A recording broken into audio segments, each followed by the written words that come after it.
Today is April 11th. Welcome to Big Book Daily. My name is Rob. I am an alcoholic. It's a thrill, honor, and joy to be here with you today as we journey through the Big Book of Alcoholics Anonymous and the 12 Steps and 12 Traditions. Today, out of the Big Book, we're going to be reading out of the Personal Stories, Part 2, They Stopped in Time, Story Number 3, The Housewife Who Drank at Home. We're actually going to finish that testimony today, pages 298 through 301. And out of the 12 Steps and 12 Traditions, we're going to be reading page 110, continuing our journey through Step 12. So with all that, I hope you're doing well this morning. Life over here is pretty good. Got a brand new set of 24 hours and a big old cup of coffee in my Star Wars mug. Life is good. So let's go ahead and get to the good stuff.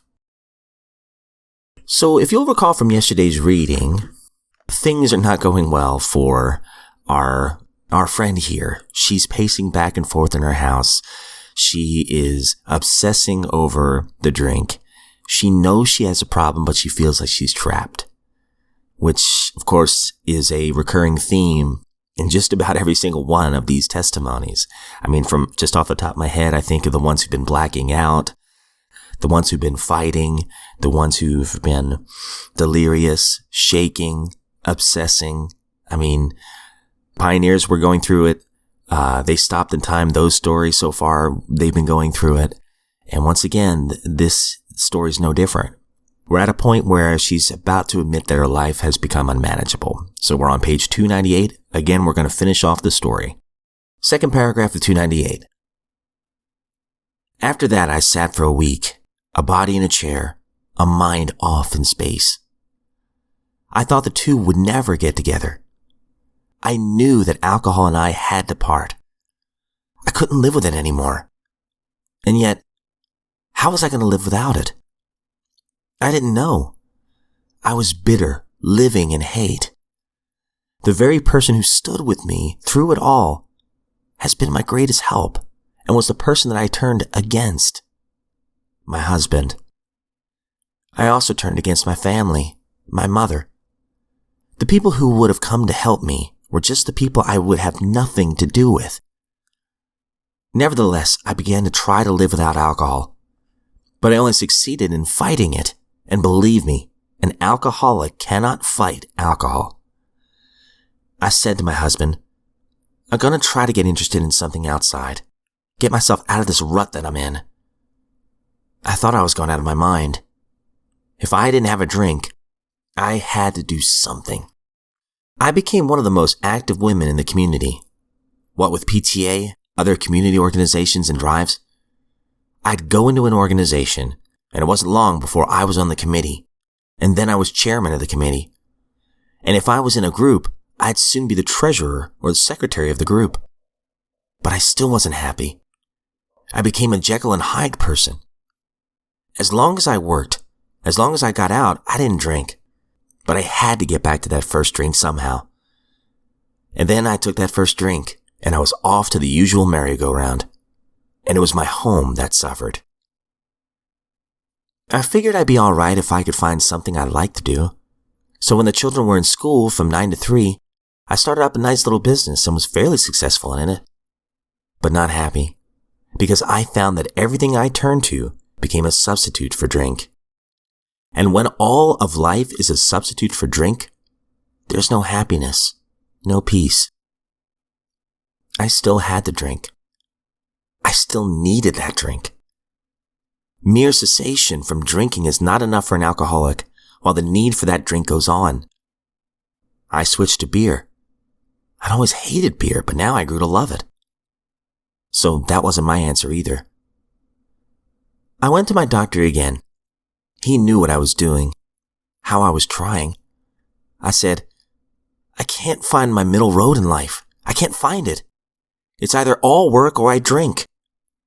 He said, why don't you try Alcoholics Anonymous? I was willing to try anything. I was licked. For the second time, I was licked. The first time was when I knew I couldn't live with alcohol. But this second time, I found I couldn't live normally without it. And I was licked worse than ever. The fellowship I found in AA enabled me to face my problem honestly and squarely. I couldn't do it among my relatives. I couldn't do it among my friends. No one likes to admit that they're a drunk, that they can't control this thing. But when we come into AA, we face our problem honestly and openly. I went to closed meetings and open meetings, and I took everything that AA had to give me. Easy does it, first things first, one day at a time. It was at that point that I reached surrender. I heard one very ill woman say that she didn't believe in the surrender part of the AA program. My heavens! Surrender to me has meant the ability to run my home, to face my responsibilities as they should be faced, to take life as it comes to me day by day and work my problems out. That's what surrender has meant to me. I had surrendered once to the bottle and I couldn't do these things. Since I gave my will over to AA, whatever AA has wanted of me, I've tried to do to the best of my ability. When I'm asked to go out on a call, I go, I'm not going. AA is leading me there. AA gives us alcoholics direction into a way of life without the need for alcohol. That life for me is lived one day at a time, letting the problems of the future rest with the future. When the time comes to solve them, God will give me the strength for that day. I have been brought up to believe in God, but I know that until I found this AA program, I had never found or known faith in the reality of God, the reality of His power that is now with me in everything I do. All right, some beautiful stuff here. I cannot wait to come back to this in just a second. All right, my friends, so out of the 12 and 12, if you'll recall, we've been journeying through step 12, which is having had a spiritual awakening as the result of these steps. We tried to carry this message to alcoholics and practice these principles in all our affairs. And what Bill's been doing here, he's really been breaking down not just the 12th step, but all the 11 steps before step 12, and then leading up to and breaking down step 12. So in yesterday's reading, we were talking about the very first part of step 12. It says here, so practicing these steps, we had a spiritual awakening about which finally there was no question. And, that's something somebody pointed out to me. I, for some reason, subconsciously in my mind, when I would read the first part of step 12, my mind wants to say, having had a spiritual awakening as a result of these steps. So a possible result here. But it's not a result, it's the result of these steps. These steps, according to step 12, should lead to a spiritual awakening. And that was an eye-opener for me. So he breaks up that first part, looking at those who are only beginning and still doubted themselves. The rest of us were able to see the change setting in. According to the reading here, there will be some kind of change if we've done these 12 steps honestly. And whether we realize it or somebody else realizes it, it's still going to be a change. And hopefully for the positive. And then he talks about the next part of step 12.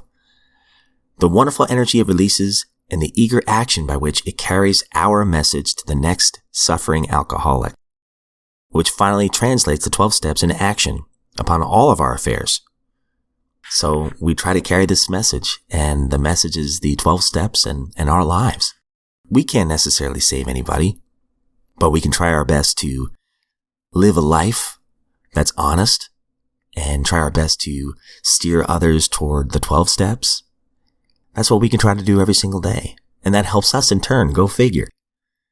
And then finally, I love the last part of 109. This indeed is the kind of living that actually demands nothing. He does not expect his brother sufferer to pay him or even to love him. Basically, this is giving without expecting anything in return. And then he discovers that by the divine paradox of this kind of giving, he's found his own reward, whether his brother has yet received anything or not. So it's by helping. I've tried to help a lot of people in recovery, and they went back out. And that's so hard because I would build these emotional connections with people, right? It was hard for me, right, to see them go back out in that pain. I would feel at times that I was a failure, and I'd share that with some of my friends. Like, did I do something wrong here? Getting all in my head, because as I've shared before, I'm my own worst enemy. And then they would say, sometimes they need to dig a little lower to realize they need help. They would ask me, Rob, are you sober? And I said, yeah. He said, well, I mean, it's helped you. And that's kind of like Bill's situation, right? He was trying to save so many different people. And finally was like, this isn't working. What am I doing wrong here? And his wife asks him and says, yeah, but you've been sober, right? And that's a real eye opener for Bill.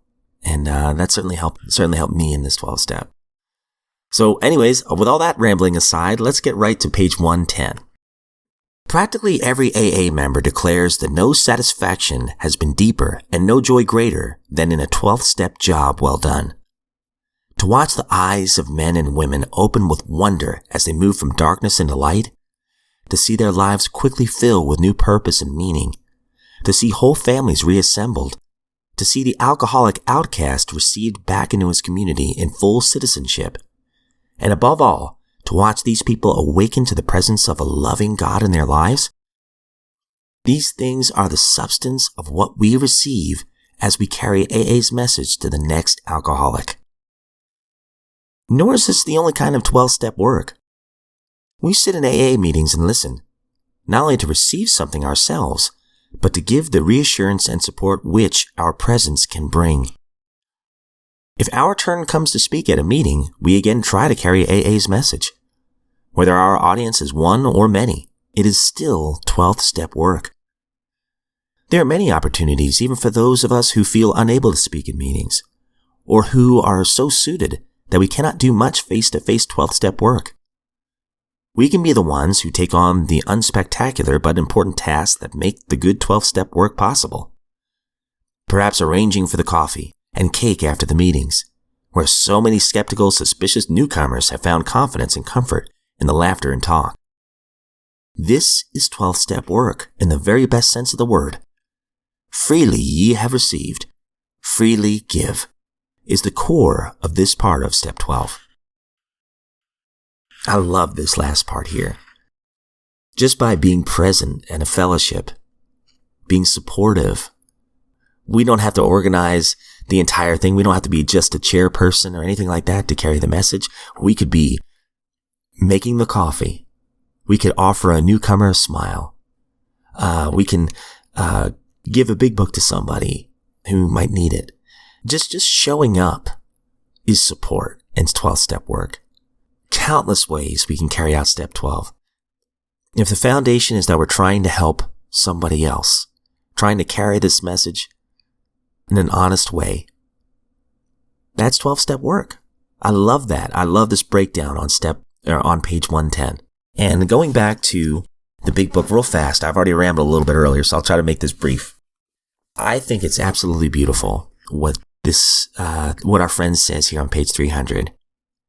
I've been brought up to believe in God, but I know that until I found this AA program, I had never found or known faith in the reality of God, the reality of His power that is now with me in everything I do. And even just before that life for me is lived one day at a time. I love this line. Letting the problems of the future rest with the future. We don't have to worry about tomorrow. We don't. All we got to worry about, and all we got to actually, worry is not the best word. All we've got to think about is these 24 hours right in front of us. And as I said before, don't worry about quitting drinking for the rest of your lives. Just worry about not drinking today. Think about that. It's a lot more manageable. As my old math teacher would say, she'd break down one step of the equation at a time. And somehow, I would finish the entire thing. Just breaking it down into smaller bites, smaller steps. I've always heard this analogy. How do you eat an elephant? One bite at a time. And I'm like, why would anyone eat an elephant? But then anyways. But it's little things like this, these little cliches you hear that really do stand out because they work. At least I've seen them work in my life and in the lives of others in the fellowship. So, if you are sober today, my friends, you're a miracle. And those who love you are very proud of you. And please know that, I don't speak on behalf of AA. I'm not any guru or expert or anything like that. I am just a friend trying to do this 12-step work, just trying to carry the message. Just read the book. That's it. That's all I'm trying to do. And I don't speak on behalf of AA or any other sect or denomination, but I am thrilled and honored to be here. This podcast certainly has helped me. It's held me accountable. And I've needed it this year. I didn't realize how badly I needed to do this, but it's helped me, which is exactly what page 110 of the 12 and 12 was talking about. So I'm thrilled to be here. And if we're given another set of 24 hours, I look forward to seeing you back here tomorrow.